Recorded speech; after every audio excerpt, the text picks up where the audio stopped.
How the Stoics deal with pain.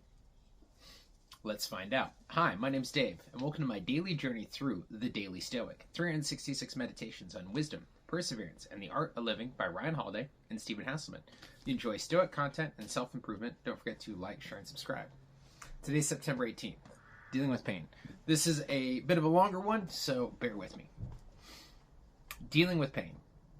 Quote, when you suffer pain, keep in mind that there's nothing to be ashamed of, and that it can't degrade your guiding intelligence, nor keep it from acting rationally for the common good. And in most cases, you should be held by the saying of Epicurus, that pain is never unbearable or enduring, or unending. So you can remember these limits and not add them in your imagination. Remember too that many common annoyances are pain in disguise, such as sleepiness, fear, and loss of appetite. When they start to get you down, tell yourself that you're not giving in to pain. Marcus Aurelius, Meditations 7.64.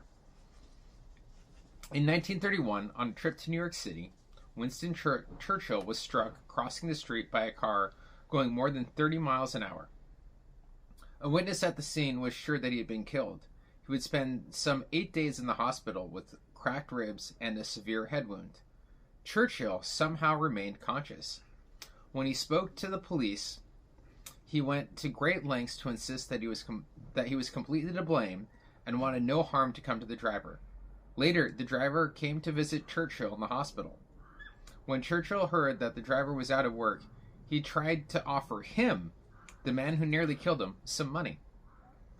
More than his own pain, he was worried that the publicity from the accident would hurt the man's job prospects and sought to help out how he could. Nature is merciful, he later wrote in a newspaper article about the experience, and does not try her children, man or beast, beyond their compass. It is only when cruelty of man intervenes hellish torment appears. For the rest, live dangerously, taking things as they come, dread not, and all will be well. In the years to come, Churchill and the world would witness some of the most hellish torments that man could invent, and yet he, along with many of our ancestors, endured that pain as well. As horrible as it was, eventually it would all be well again. Like Epicurus said, nothing is unending. You just need to be strong and gracious enough to get through it. Yeah, it's an interesting one, because I also think pain can be a great teacher, right? It's through our pain that we can learn some of our best lessons. Some of my best mentors and teachers weren't the ones that were nice to me, they're actually the ones that were the toughest on me, that caused me the most pain. And it kind of brings me to a quote that you hear a lot in recovery, is this too shall pass. And pain, this too shall pass. The pain that you're feeling now, right? Where you're going through the anxiety or any of these like strong, like painful emotions that you're feeling, they will pass. And it's only when we can learn the lesson through them that we can learn to endure them, that recognizing that this is part of the growth process, right? It's called growing pains. And so like growing is painful.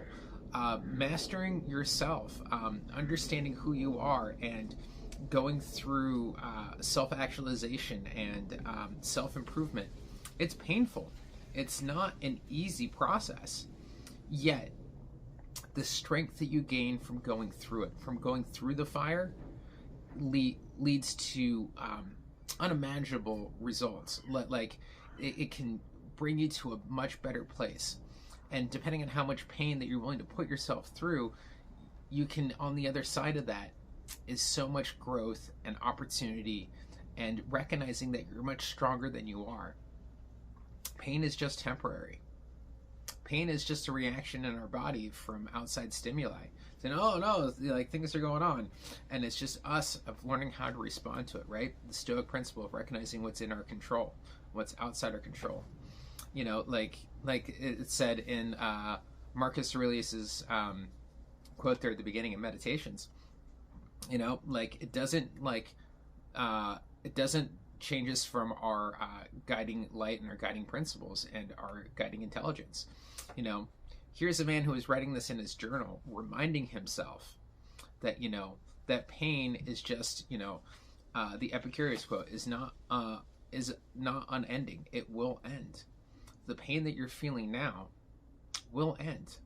It's up to you to figure out what that lesson is so that you don't repeat the same mistake again. They say too, like particularly in recovery, like it's only when you've had enough pain are you willing to put down the shovel and like work yourself out of it. Pain becomes the great motivator for change. So if you're done feeling the pain and if you're wanting that to end, even if it feels like unbearable, you can get through it. If you're looking to end that, this is where coaching and therapy comes into play. It helps you work through that pain so you can transform it. Emotional pain, not transformed, is transmitted. So we transform that pain into a powerful tool that we can use to make ourselves better, to improve the world around us, and to have a better life. This is what I teach in my coaching program. So if you're interested in doing coaching with me, let me know in the comments below or reach out to me. And don't forget to share this on to someone who thinks he needs to hear this message today. I appreciate each and every one of you. Thank you so much for watching. I'll see you tomorrow, and you have a great, if not better, day.